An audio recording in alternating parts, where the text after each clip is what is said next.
You may or may not know it yet, but if you install Adobe After Effects Beta, you can import 3D models. And this is really cool as it opens up so much possibilities. Things that we couldn't do with 2D layers before. Just think about the typical time freeze effect. I mean, this looks cool, but it's still flat. So let's take this a step further, enable 3D and create an amazing time freeze effect that nobody would believe is created in After Effects. So first things first, we're gonna need a 3D model. Now you can download something off from the internet, but you're gonna have a hard time matching the light as the 3D functionality in After Effects is still very limited. Ideally, you want to turn a real object from the same place that you're gonna shoot your scene into a 3D model. That has also the advantage that you can interact with the object before cutting to its 3D object, and that makes your VFX even more realistic. So we're gonna have to scan this barrel, and the best way to do that is with KIRI engine. Now they are sponsoring this video, however, I am honestly blown away by its capabilities. In the past, we worked with Polycam, which is also a great scanning app, but it has limitations, lower quality, and not as many free options. That's right,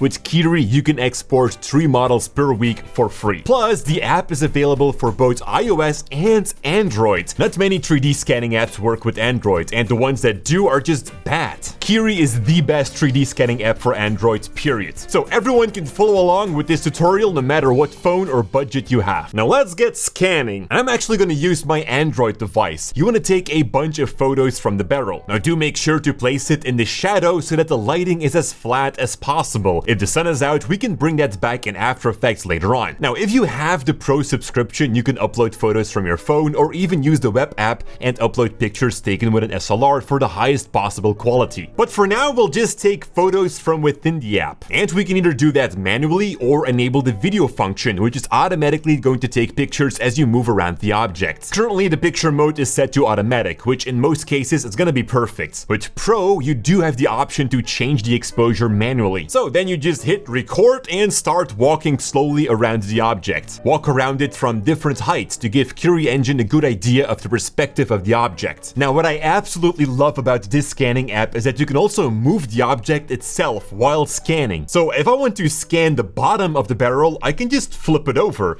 You can even use a turning table for smaller objects. The app doesn't need the object to stay still. When done, we can hit next and choose how we want to process these photos, like the quality of the model and the textures, the file format, which you have a bunch to choose from. And then there's the option to mask your object. You see, in the pictures, we have the entire background, and we only need the barrel. Enabling this option takes care of that, and it works surprisingly good. So then you upload everything and KIRI engine will do the rest. Wait some time, and when the processing is finished, you can view it in the app. And that barrel looks really good. The masking went great, and it knows what the bottom of the barrel is. It's perfect. Now we are currently viewing it in low poly mode, but once exported, we'll get a poly count of over 500,000 for this barrel, which is absolutely insane. There's also an option to export with quad polygons. This is great for surfaces, but it also gives you the option to AI generate PBR textures. These are things like a normal, roughness, and displacement map. Now we can't use that in After Effects, but if you're going to use your scanned objects in something like Unreal Engine,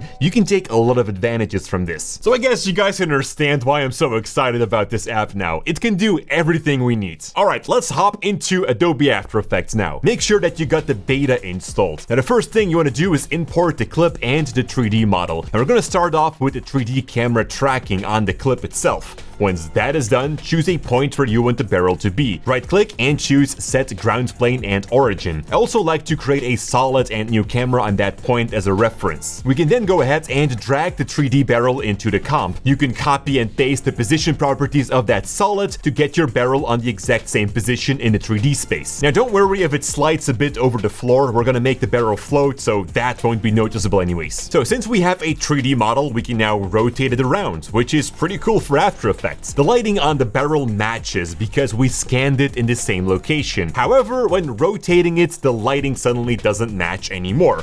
A shadow needs to appear. So we're gonna right click in the comp, choose New, and then Light. And we're gonna start with a parallel light. You can also take a spotlight, but I find it a bit too hard. The parallel light is a bit softer. Now, if you change your view to default in your composition viewer, you can use the camera controls on top to look around in a 3D environment. Now, don't worry, we're not changing anything. It's just a better way of looking at your 3D scene. This helps us to better position the parallel light and have the light come from the same angle as the sunlight. You can always switch back to the active camera to see the final result. So once you got your light in place, you can increase its intensity. The lighting, however, will have an enormous contrast. That's because there's only one light in the scene now. So let's add a second one, but this time choose Ambient. This is an overall light, and you also want to play a bit with the intensity to get the right contrast. But you'll notice now that once we rotate the barrel, it actually seems like it's catching that sunlight. And now it's just a matter of animating that barrel in the 3D space to make it float. You can let it move around, rotate, whatever you like. Although there is a big limitation which I found a workaround for. If you like to add some effects to that barrel, like a distortion and whatnot,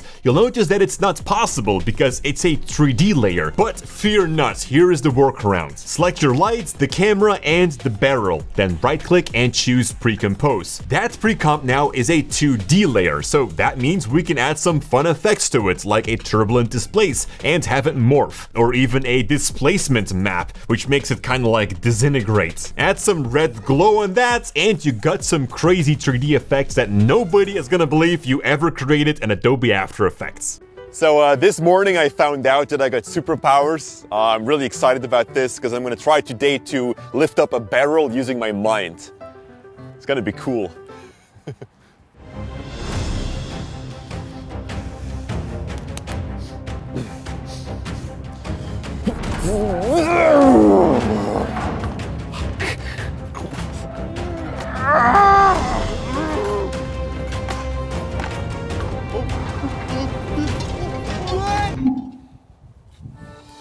Do you have superpowers? Well, don't use them at home. Call us at 900-Superheroes.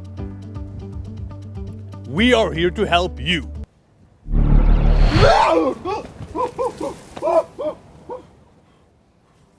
Now find out more about the KIRI app, the link is in the description down below, and that way you can get started with scanning stuff yourself. And if you would like to learn how to use Unreal Engine instead of After Effects to move around 3D objects in a real shot, well then definitely check the video here on my left. Thank you so much for watching, and as always, stay creative.